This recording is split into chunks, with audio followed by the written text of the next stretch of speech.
Page, Iowa. Today I'm going to do another viewer request video, a little comparison on waxing versus shaving.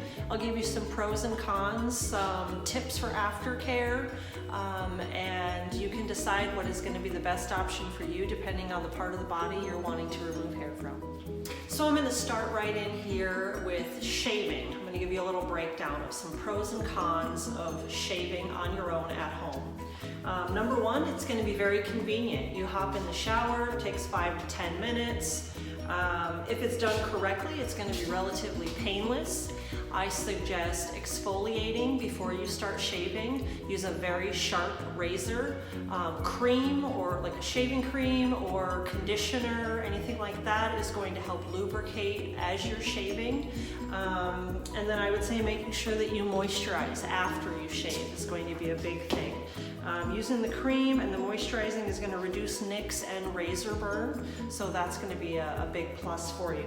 Some cons to shaving. Most people that shave will say legs or underarms in the shower. I know some people shave their arms. I would say you are most likely shaving every day or every other day or every time you shower, you're doing some shaving. So you get a little bit of time there. As a con, having to do it every day or every other day. Also cost, you're going to incur costs for razor, shaving cream, your water bill, you're already going to be in the shower anyway, but greater frequency on shaving will be equal to greater cost. So just some pros and cons there.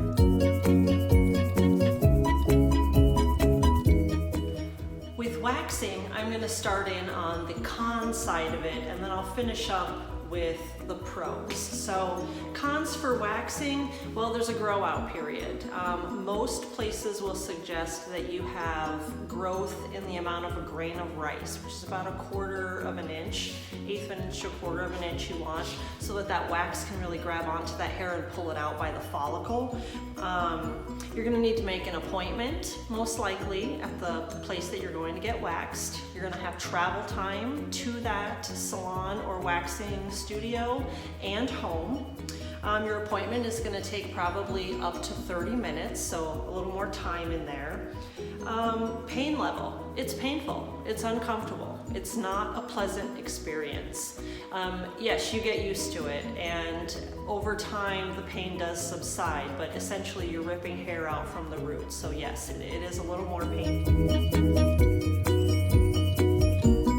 Some people are sensitive to the temperature of the wax that is used. That's something that you would want to talk to your wax specialist on.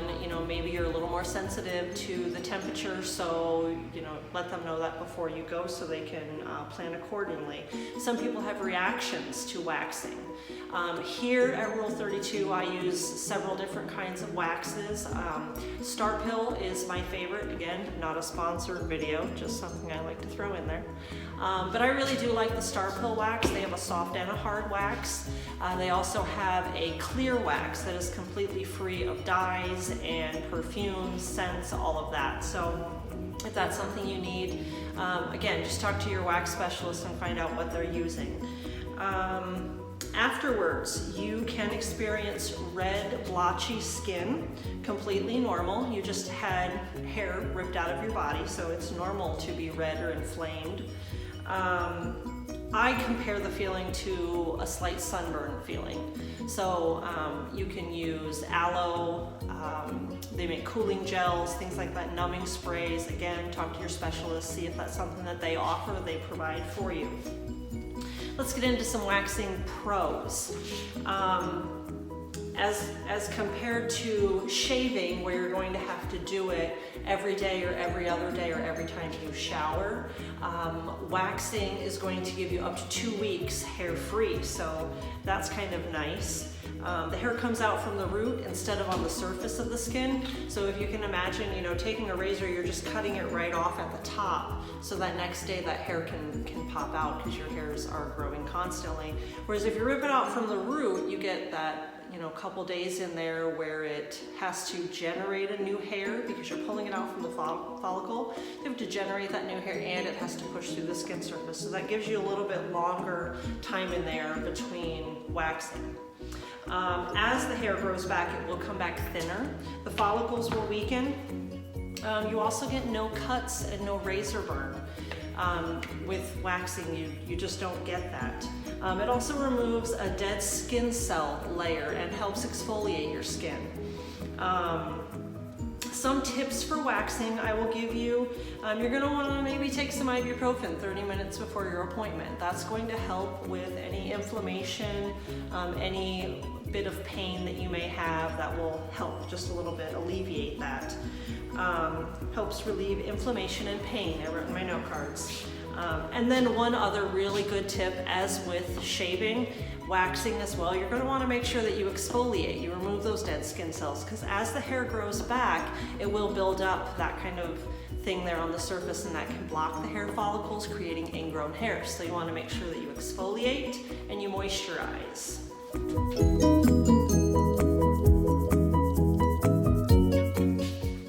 So let's break it down. What's better? I get that question all the time. What should I be doing? What's better for me to be doing? Really, it's going to be up to you. It's going to be personal preference. You know, you may not want to deal with the pain of waxing, but shaving may be too tedious for you, too much upkeep. So it's really going to be what is going to be best for you.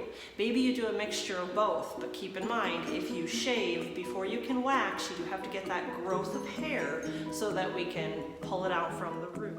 All right, once again, I want to say thank you to you guys for tuning in. I'm so appreciative of you guys reaching out and contacting me, telling me how much you love these videos. Every time I'm going to tell you, thank you so much. I'm so grateful for all the support that you give me. I don't want you to miss anything, so make sure you follow me on all my social network channels. On Facebook, it's Rule32.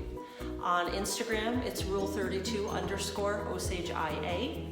I am on YouTube, search Rule32 channel. If you cannot find me when you get out on YouTube, on Instagram in my bio there is a link to my YouTube channel, and I'm also on TikTok at Rule32Osage. Follow me, like, share, subscribe, do all that great stuff. Keep talking about me, I love that, and I hope I see you next time.